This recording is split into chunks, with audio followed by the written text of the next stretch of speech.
ভিতরের সালাতে নাকি দ্বিতীয় রাকাতের পর বৈঠক নাই, এটা যদি সত্য হয় তাহলে এতদিন কি ভুল সালাত আদায় করলাম? বিভিন্ন পদ্ধতি নিয়ে কোরআন এবং হাদিসের মধ্যে, বিশেষ করে হাদিসের মধ্যে বিভিন্ন রকম বিবরণ পাওয়া যায়, বর্ণনাগুলো রয়েছে। আল্লাহ বেজুরকে ভালোবাসেন। হে কোরআনের অধিবাসীরা, তোমরা বিতের পড়ো। আল্লাহ হলেন বিতের, আল্লাহ হলেন বেজোড়। তো আল্লাহ কয় বেজোড়? না তিন বেজোড়। হাদিস কি দিয়ে বুঝাবেন জাতিকে?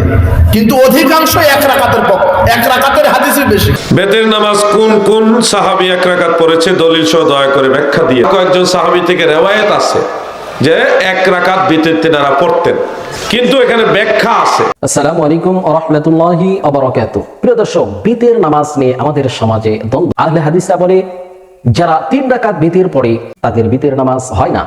আবার হানাফি মাযহাবের অনুসারী যারা, তারা বলেন আহলে হাদিস তাদের বেতের নামাজ 1 রাকাত পড়ে এদের বেতের নামাজ হয় না। বা সুন্নিরা বলে যে লামাযহাবীদের বিতের নামাজ হয় না, কারণ 1 রাকাত কোনো নামাজ নেই। আজকে আমরা সঠিকটি জানবো যে বিতের নামাজ কয় রাকাত, আমরা কিভাবে পড়বো। আর নয় দ্বন্দ্ব, আজকে সঠিক ফয়সালা পেয়ে যাবেন যে বিতের নামাজ কিভাবে পড়বেন, কয় রাকাত পড়বেন, সে বিষয়ে আজকে আমরা জানবো ইনশাআল্লাহ। নবীজি সাল্লাল্লাহু আলাইহি ওয়াসাল্লাম কোন কোন নিয়মে কয় রাকাত করে বিতের নামাজ পড়েছেন সে বিষয়ে আজকে আমরা জানবো ইনশাআল্লাহ। আজকে আমাদের বিশেষজ্ঞ প্যানেলে বাংলাদেশের বিজ্ঞ 7 জন আলেম রয়েছেন। এই 7 জন বিজ্ঞ আলেমের কাছ থেকে আমরা জানবো যে বিতের নামাজ সঠিক কয় রাকাত, আমরা কিভাবে পড়বো, সঠিক নিয়ম কোনটি, সে বিষয়ে আজকে আমরা জানবো ইনশাআল্লাহ। প্রিয় দর্শক, চলুন আমরা একে একে তাদের বক্তব্যগুলি শুনে আসি। আমরা শুরুতেই মাওলানা আকবর বিন আবেদের বক্তব্যটি শুনে আসি। আল্লাহ বেজুরকে ভালোবাসেন। হে কোরআনের অধিবাসীরা, তোমরা বিতের পড়ো। আল্লাহ হলেন বেজোড়। তো আল্লাহ কয় বেজোড়? না তিন বেজোড়। এই হাদিস কি দিয়ে বুঝাবেন জাতিকে?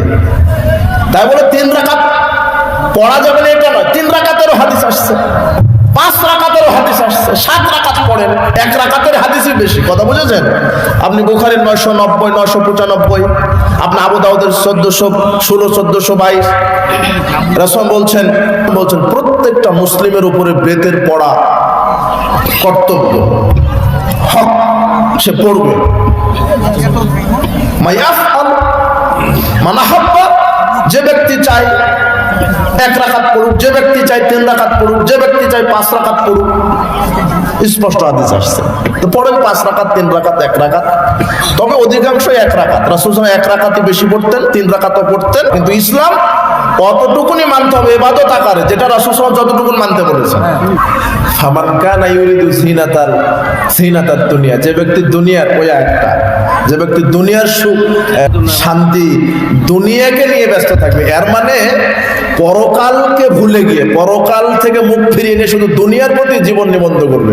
এরকম অনেক আয়াত আছে। আর সূরা নাবার মধ্যে অথবা নাজিয়াতের মধ্যে আছে ওয়াসারাল হায়াতাদ দুনিয়া, যে ব্যক্তি দুনিয়ার জীবনকে প্রাধান্য দিল, ফাইনাল জাহিমা হিয়াল মাওয়া, তার থাকার জায়গা জাহান্নাম। দুনিয়ার জীবনকে প্রাধান্য দিল মানে পরকালকে ভুলে থেকে, পরকাল থেকে ভুলে থেকে, আল্লাহ, তার নবী, তার কবর, কিয়ামত, আখিরাত, এগুলি ভুলে থেকে শুধু দুনিয়া নিয়ে ব্যস্ত। এই ব্যক্তির জন্য বলা হয়েছে যে দুনিয়ার সুখ স্বাচ্ছন্দ্য কামনা করে, পরকালকে ভুলে থেকে। ওই হুদের আয়াতের মধ্যে আসছে। সহিহ বুখারী 901-2-3 আল্লাহর নবী বেতের নামাজ পড়েছেন 1 রাকাত, 3 রাকাত, 5 রাকাত। বেতের মানেই বেজোড়। কি বললাম? বেতের মানেই বেজোড়। তাই বিশ্বনবী 1 রাকাতও পড়েছে, 3 রাকাতও পড়েছে, 7 পড়েছে, 9 পড়েছে, 5ও পড়েছে। তাই বেতের আপনি সবগুলো পড়তে পারবেন। কি আমরা বলি 1 রাকাতও পড়া জায়েজ, 3 রাকাতও জায়েজ, 5 রাকাতও জায়েজ, সবগুলো জায়েজ। বেতের যে 1, 3, 5, 7, 9, 11 পর্যন্ত প্রমাণিত। উইতির নামাজ যদি 1 রাকাত পড়েন তো হানাফি মাযহাবে এটা বলা হয়, তিনি সবগুলি মাযহাবের যেটাই পছন্দ করতে পারে, হ্যাঁ যেটাই হয়। তবে আপনি এখানে একটু, ওখানে একটু, ওইখানে একটু, এইভাবে না। সহিহ হাদিস পেলে ওইটাই আপনি গ্রহণ করবেন। এখন এই যে 3 রাকাতের ইয়েতে আপনি একসঙ্গে 3 রাকাত পড়বেন, বসবেন না। আর যদি বসতে চান তাহলে সালাম ফিরিয়ে এরপর 1 রাকাত আলাদা পড়বেন। আর যদি 1 রাকাতও পড়তে চান তাহলে আপনি বুখারী শরীফের প্রথম হাদিসটা 1 রাকাত সম্বলিত হাদিস। এরপর অন্য আরেকটি হাদিস শুনিয়ে দিলাম যে 2টি হাদিসই আমরা দেখতে পারি আপনি 1 রাকাত পড়তে পারবেন। এটা অন্য মাযহাবের অনুসরণ করে নয়। আমাকে বড় ইমাম হলেন মুহাম্মদ রাসূলুল্লাহ সাল্লাল্লাহু আলাইহি ওয়াসাল্লাম। সেই যে শুরু হয়েছে ভিতরের প্রশ্নের উত্তর, আজও সেই একই ভিতর। বিভিন্ন পদ্ধতি আছে, বিভিন্ন পদ্ধতি আছে। আমি বলি একটা কথা আপনাদের, কয়েক রকমের ভিতির পড়ার মানুষ আছে না নাই? প্রত্যেকটাই শুদ্ধ আছে, প্রত্যেকটাই শুদ্ধ। হয়তো কারোটা একটু বেশি শুদ্ধ, দলিলে একটু বেশি শক্তিশালী, কারোটা একটু দলিলে দুর্বল। দলিলে কি হয়তো একটু দুর্বল, কিন্তু শত শত বছর থেকে এটা চলে আসছে। খুঁজতে খুঁজতে খুঁজতে খুঁজতে বহুদিন খোঁজার পরে দেখা যায় না, এটারও একটা মূল আছে। তাইলে মুসলিম সমাজে প্রাপ্ত কোনো আমল হঠাৎ করে ডিনাই করতে নাই, হঠাৎ করে কি ডিনাই করতে নাই, কারণ জাননেওয়ালার উপরে আরো জাননেওয়ালা আছে। সালাতুল বিতির 1 রাকাতও আদায় করা যাবে, 3ও করা যাবে, 5ও করা যাবে, 7ও করা যাবে, পর্যন্ত আদায় করা যাবে। তা আমরা 3 রাকাতেরটা দেখাই। 3 রাকাতে প্রথম তো ধরেন প্রথম রাকাত, দ্বিতীয় রাকাত, মেইন হলো তৃতীয় রাকাত। এখানে মাঝখানের বৈঠকে বসেন, 2 রাকাতের পরে বসেন। 2 রাকাতের পরে আপনি যখন 3 রাকাত আদায় করবেন বিতির, 2 রাকাতের পরে ইচ্ছা করলে বসতেও পারবেন, ইচ্ছা করলে না বসে উঠেও যেতে পারবেন। দুইটাই রাসূলুল্লাহ সাল্লাল্লাহু আলাইহি ওয়াসাল্লাম থেকে স্বীকৃত। তো এজন্য আপনার এই মাঝখানে বসাটাও স্বীকৃত সহি হাদিস দ্বারা, না বসাটাও স্বীকৃত। নবী সাল্লাল্লাহু আলাইহি ওয়াসাল্লাম যেমনে করছেন এটাই হলো একমাত্র পদ্ধতি, যেখানে আর ওই আমাদের ওই কিয়াস চলবে না যে সালাম ফিরাইলে আমরা মনে করি সালাত শেষ, আবার নতুন, এখানে নতুন শুরু হচ্ছে না। এখানে নামাজ কিন্তু 3 রাকাত, একসাথে 3 রাকাত। তো 2 রাকাত পরে সালাম ফিরে তৃতীয় রাকাত এটার সাথে জয়েন, এই জন্য এখানে সানা লাগবে না। এখানে উঠে তিনি সূরা আল ফাতিহা পড়বেন, আর একটা সূরা পড়বেন, সূরা পড়ে আর যদি একসাথে দাঁড়াই গেলে তো দাঁড়াই গেলেন, হ্যাঁ দাঁড়াইও ঠিক, তিনি এখানে সূরা আল ফাতিহা পড়বেন, আর একটা সূরা পড়বেন, 3 রাকাতে সূরা পড়বেন। দোয়ায়ে কুনুতটা রুকুর আগেও পড়তে পারবেন, রুকুর পরেও পড়তে পারবেন, দুইটাই বিশুদ্ধ। তা আপনি এখন রুকুত যান, যে সামি আল্লাহু লিমান হামিদা, রব্বানা ওয়া লাকাল হামদ, রব্বানা ওয়া লাকাল হামদ বলে দাঁড়াইলেন। দাঁড়ায় আবার আপনি দোয়ায়ে কুনুত পড়বেন। দোয়ায়ে কুনুতের সময় আমরা বলছি যে হাতটা একটু প্রশস্ত করে সামনের দিকে, তো নবী সাল্লাল্লাহু আলাইহি ওয়াসাল্লামের মাঝে মাঝে বগলের শুভ্রতা প্রকাশ পেত। তার অর্থ হলো নবী সাল্লাল্লাহু আলাইহি ওয়াসাল্লাম এভাবে হাতকে লম্বা করে দিতেন, দিয়ে আর হাত সংযুক্ত করে রাখাটা উত্তম আমরা বলছি। এবার আপনি দোয়ায়ে কুনুত পড়বেন। দোয়ায়ে কুনুত সবসময় পড়বেন হলো আল্লাহুম্মা হদিনি ফিমান হাদাইত ওয়া আফিনি ফিমান আফাইত, এটাকে অগ্রাধিকার দিবেন, এটা কন্টিনিউ পড়বেন। এর সাথে চাইলে আরো পড়তে পারেন আল্লাহুম্মা ইন্না নাস্তাঈনুকা ওয়া নাস্তাগফিরুকা। দোয়ায়ে কুনুত পড়াটা বিশুদ্ধ মত হলো সুন্নতে মুআক্কাদা, কোনো কারণে দোয়ায়ে কুনুত বাদ পড়ে গেলে সিজদায়ে সাহু লাগবে না, সালাত হয়ে যাবে। বিতরের নামাজ আপনারা কয় রাকাত পড়েন? রাসূল করিম সাল্লাল্লাহু আলাইহি সাল্লাম থেকে 1, 3, 5, 7, 9 পর্যন্ত পাইছি। এত হইল কেন? এখানে উসুল বুঝতে হয়, শরহে মিয়াতে আমেল যারা পড়েছে তারা এটা বুঝবে। নবীজি 1 রাকাত দ্বারা বিতির পড়তেন, দলিল পেয়ে গেছে 1 রাকাত। এখানে উল্লেখ আছে বিওয়াহিদিন, একটা অক্ষর আছে বা, এই বা অক্ষর যখন আসছে তখন বোঝা গেছে যেটা মানা মা, এটা আরেকটার সাথে সংযুক্ত, আলাদা নয়। তাহলে বিওয়াহিদিন আপনি যদি বা অক্ষর এটা জোড়া লাগান, 2 রাকাত নামাজের সাথে 1 রাকাত জোড়া লাগাইলে কত রাকাত হয়? তো এইটাই তো হইটা। আর দয়াল নবীর সবচেয়ে কাছের সাহাবীদের মধ্যে অন্যতম একজন মাওলা আলী কাররামাল্লাহু ওয়াজহাহু, তিনি বলেন আমার নবীজি 3 রাকাত বেতের পড়তে।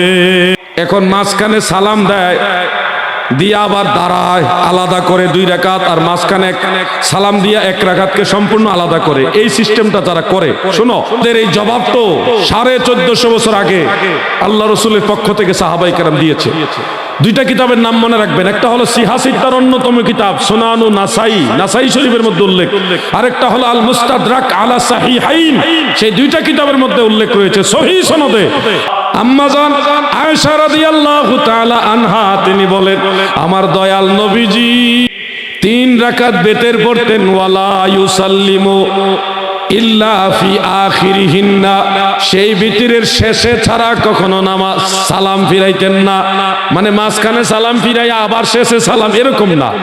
2 রাকাত পরে নবীজি সবসময় তাশাহুদ পড়তেন, তাশাহুদ পরে দাঁড়িয়ে যেতেন, এরপরে যথানিয়মে সালাত আদায় করে শেষে নবীজি সালাম ফিরাতেন। এই ব্যাপারে মুসান্নাফ ইবনে আবি শাইবার মধ্যে একখানা riwayat, হযরতে হাসান বসরি রাহমাতুল্লাহ আলাইহি যিনি ফকিহ তবকার তাবিঈ ছিলেন, নিশ্চয় বিতির হলো 3 রাকাত, সেই বিতিরের শেষে ব্যতীত কোনো সালাম নাই, এই ব্যাপারে রাসূলের সাহাবীদের মধ্যে ইজমা হয়ে গেছে। ভিতরের সালাতে নাকি দ্বিতীয় রাকাতের পর বৈঠক নাই, এটা যদি সত্য হয় তাহলে এতদিন কি ভুল সালাত আদায় করলাম? রাসূল সাল্লাল্লাহু আলাইহি ওয়াসাল্লাম একটা আমলই বিভিন্ন সময় বিভিন্নভাবে করেছেন, বিভিন্ন রকম করার অবকাশ সেই আমলগুলোর মধ্যে রয়েছে এবং এই হাদিসগুলোর মধ্যে বিভিন্ন ধরনের বিবরণ থাকার প্রেক্ষিতেই সে সকল ইমামগণ তারা বিভিন্ন ধরনের মতামত আল্লাহর নবীর হাদিসের প্রেক্ষিতেই তারা গ্রহণ করেছেন। সুতরাং ভিতরের নামাজের ব্যাপারটিও এমন যে হাদিসের মধ্যে ভিতরের নামাজ সংক্রান্ত অনেক ধরনের বিবরণ পাওয়া যায় এবং সেই বিবরণগুলো থেকে গ্রহণযোগ্য দলিল এবং প্রমাণের ভিত্তিতেই ইমামে আজম আবু হানিফা রহমতুল্লাহ আলী কলারগণ ইমামগণ তারা বেতেরের জন্য যেই রূপটি তারা নির্ধারণ করেছেন সেই রূপটি হলো যে 3 রাকাত বেতেরের নামাজ পড়তে হবে। বেতেরের নামাজ 3 রাকাতই পড়তে হবে। এ ব্যাপারে রাসূল সাল্লাল্লাহু আলাইহি ওয়াসাল্লাম থেকে হাদিস বর্ণনা করেছেন আব্দুল্লাহ ইবনে মাসউদ রাদিয়াল্লাহু তাআলা আনহু, তিনি বলেন শারহু মাআনিল আসার তাহাবি শরীফের মধ্যে গ্রহণযোগ্য পর্যায়ের সনদের মাধ্যমে হযরত ইবনে মাসউদ রাদিয়াল্লাহু তাআলা আনহু বলেছেন যে ভিতরের নামাজ এটি মাগরিবের নামাজের মতোই 3 রাকাত। আর আমরা জানি মাগরিবের নামাজে 3 রাকাত কিভাবে আদায় করতে হয়, 2 রাকাতে বসতে হয়, তার মধ্যখানের বৈঠক 2 রাকাতের করতে হয় এবং তৃতীয় রাকাতের পর সালাম ফেরাতে হয়। এই বর্ণনা থেকেও বোঝা যায় যে ভিতরের নামাজ 3 রাকাত পড়তে হবে এবং সেটি 1 সালামের মাধ্যমে পড়তে হবে, কারণ মাগরিবের নামাজ 2 সালাম নয়, 2 রাকাতের পরে আলাদা কোনো সালাম নেই, বরং 2 রাকাতের পর মধ্যবর্তী বৈঠক থেকে দাঁড়িয়ে গিয়ে তৃতীয় রাকাত পূর্ণ করে তারপরেই মাগরিবের নামাজে সালাম ফেরাতে হয়। ইবনে মাসউদ রাদিয়াল্লাহু তাআলা আনহু বলেছেন মাগরিবের নামাজের আকৃতিতেই ভিতরের নামাজ 2 রাকাত পরে উঠে যেতে হবে, অতঃপর তৃতীয় রাকাতে নামাজ পূর্ণ করে সালাম ফেরাতে হবে। ভিতরের নামাজের রূপ এবং পদ্ধতি এভাবে বর্ণনার সঠিক প্রমাণ এবং দলিল রয়েছে। আল্লাহ রাসূল সাল্লাল্লাহু আলাইহি ওয়াসাল্লাম ভিতরের 3 রাকাতে কিভাবে কিরাত পড়তেন? প্রথম রাকাতে সূরা আলা, দ্বিতীয় রাকাতে সূরা কাফিরুন এবং তৃতীয় রাকাতে সূরাতুল ইখলাস তেলাওয়াত করতেন। এক এক রাকাতে এক এক সূরা তেলাওয়াত করতেন। এ থেকে বোঝা যাচ্ছে ভিতরের নামাজ 3 রাকাত এবং 3 রাকাতে কোন সূরাগুলো সাধারণত আল্লাহ রাসূল পড়তেন সেটিরও বিবরণ এই riwayaতের মধ্যে, এই হাদিসের মধ্যে উল্লেখিত হয়েছে। 1 সালামে পড়তে হয়, সেটি ইবনে মাসউদ রাদিয়াল্লাহু তাআলা আনহুর বর্ণনা থেকে প্রমাণিত হয়।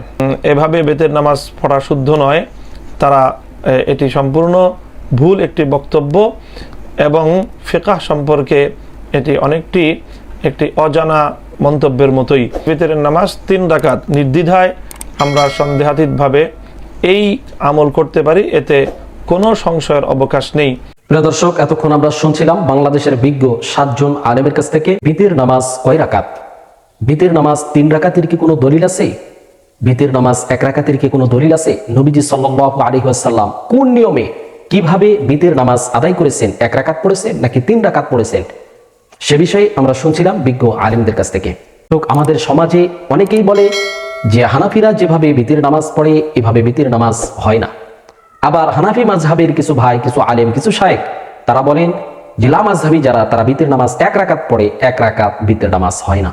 আর অন্যান্য মাযহাবের অনুসারী যারা তারা কেউ কেউ 5 রাকাতও পড়ে থাকেন। ভিতরের নামাজ কিভাবে পড়তে হয় সে বিষয়ে কোরআন ও হাদিস থেকে বিজ্ঞ আলেম উলামাগণ বিস্তারিত আলোচনা করেছেন। প্রিয় দর্শক, আপনি ভিতরের নামাজ 1 রাকাতও পড়তে পারেন, 3 রাকাতও পড়তে পারেন, 5 রাকাতও পড়তে পারেন। সে বিষয়ে হাদিসে দলিল এসেছে, বিজ্ঞ আলেম উলামাগণ বিস্তারিত বলেছেন। প্রিয় দর্শক, আমরা সঠিকটি জানবো, আমরা সঠিকটি আমল করব ইনশাআল্লাহ। প্রিয় দর্শক, আমরা এখানে বিজ্ঞ 7 জন আলেমের কথাগুলি শুনলাম। এই 7 জন বিজ্ঞ আলেমের মধ্য থেকে যার কথাগুলি কোরআন হাদিসের দলিল ভিত্তিক মনে হবে, আমরা তার কথাটাই, তার মতটাই গ্রহণ করে নেব ইনশাআল্লাহ। সর্বোপরি আল্লাহ তাআলার কাছে দোয়া করি, আল্লাহ তাআলা আমাদের সবাইকে যেন সহি নিয়মে, সঠিক নিয়মে, রাসূলের শেখানো পদ্ধতি অনুযায়ী আমরা যেন ভিতরের নামাজ আদায় করতে পারি, পড়তে পারি, সে তৌফিক যেন আল্লাহ তাআলা আমাদেরকে দান করেন। আল্লাহ তাআলা আমাদের সবাইকে যেন কোরআন ও হাদিসের সহি পথে, সঠিক পথে আমাদেরকে যেন পরিচালিত করেন। প্রিয় দর্শক, আমরা একেবারেই ভিডিওর শেষ প্রান্তে চলে এসেছি। আজকের মতো আমি মিনারুল ইসলাম এখানেই বিদায় নিচ্ছি। দেখা হবে অন্য কোনো ভিডিওতে। সে পর্যন্ত সকলে ভালো থাকবেন, সুস্থ থাকবেন। আসসালামু আলাইকুম ওয়া রাহমাতুল্লাহি ওয়া বারাকাতুহু।